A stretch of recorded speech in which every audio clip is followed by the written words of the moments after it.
Haramai Tētahi Kiriata! E te ui, he kiriata pārekareka i te rangi nei, hei whakarata i ngā tai tamariki maha o Aotearoa, me o rātou mātua anō hoki.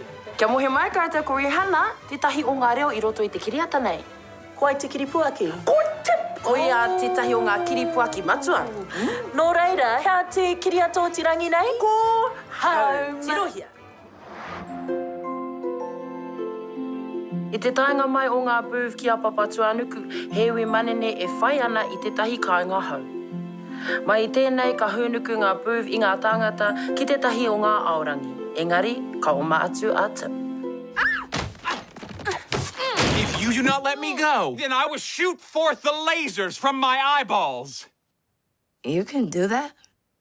Yes. Ka kitea au e tip katahi ka oma atu rāua tahi mai i te iwi manene rā. Aha kua ka hurihia e au i a papatua nuku, ka hurihia anō hoki e tip i te ao o au. Ka kitea e rāua te māramatanga motuhake o te kupu kāinga.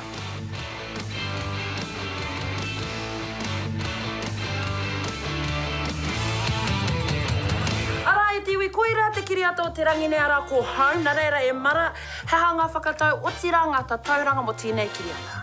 I roto i te tikau, tamariki mā, whakarite ngā taramu. He ono o roto i te tikau. Nā reira kare i tino rata ki a koe. Kare au te tino rata ki tēnei kiriata. Engari tira pia ka ratanga tamariki.